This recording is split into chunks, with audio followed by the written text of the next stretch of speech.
Howdy guys, what's going on? Welcome back to the garage, welcome back to the channel. If it's your first time stopping in, please subscribe, like, comment, all that kind of good stuff.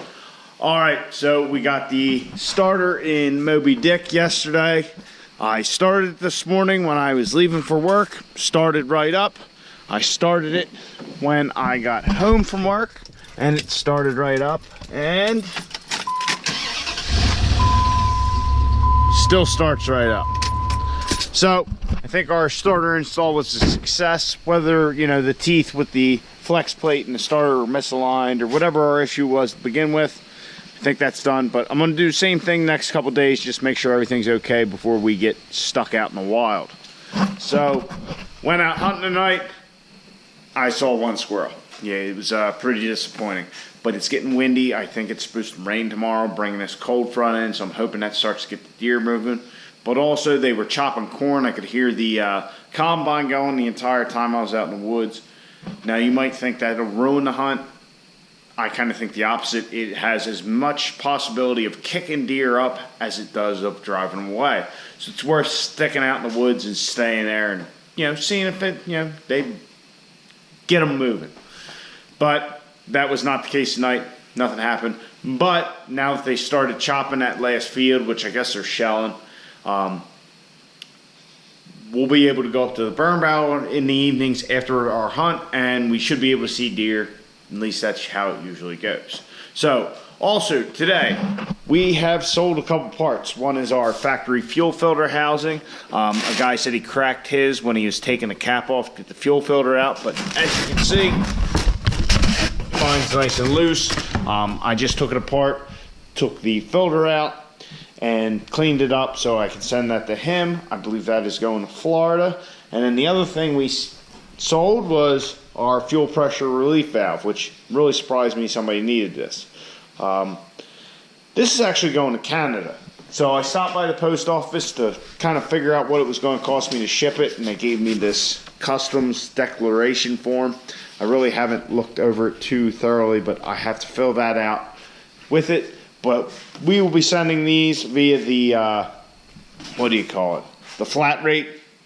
Yeah, the flat rate box for the USPS. They're definitely nice because if it fits, it ships, and you know what it costs to ship. Otherwise, if you put it in your own box, it's just, that's a whole pain in the ass. So, anyhow, what are we going to get done on the truck tonight? Couple of you guys had actually commented about when we did the drop shackles that I probably should have tightened the bolts after I set the truck back on the ground. So I'm going to jack the truck back up via the hitch, loosen the 4 bolts that hold that all together, and then we will set the truck on the ground and torque them to the, I think it's 160 foot-pounds. We'll torque them to that and see if we get any drop. Will that change anything? I doubt it, but it's worth investigating. I think really the suspension just needs a cycle, and then we'll get, I'm hoping at least an inch drop, but who knows at this point. I'm still kind of perplexed that it didn't drop any. So that's where we're going to start. I'm also going to take the ladder bars off. Like I said, I want that suspension to cycle a few times before I hook those up and readjust those. So that's where we're starting. We'll see where we get to. We definitely got some parts that should be showing up this week for the truck. We got our shocks, our other transmission cooler, and speaking of the transmission, I got an email from Mr. John Muldoon yesterday saying the trans should be assembled this week. So with any luck, by this weekend, we'll have the transmission back in the truck, and maybe we can possibly get to the track. I mean, that's, you know, cross your fingers hopeful, but we'll see. So hopefully in the next couple weeks we can get the truck back out there, see what it'll run, and all that kind of stuff. So enough of me talking, let's get to it.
I redid the rear there, jacked it up, loosened the bolts, kind of jacked the truck off the ground till the tires were off the ground, I should say, and then just released the jack as quick as I could.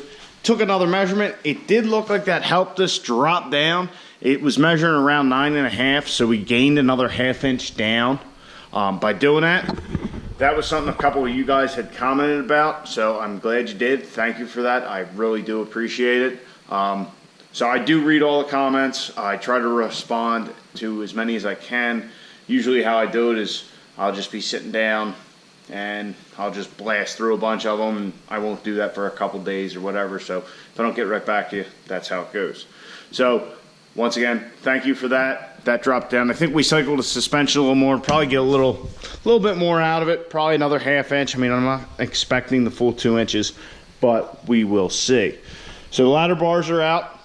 And if you're newer to the channel, before I had installed these, or after I had installed these, I should say, these were on the gray truck. They originally built for that.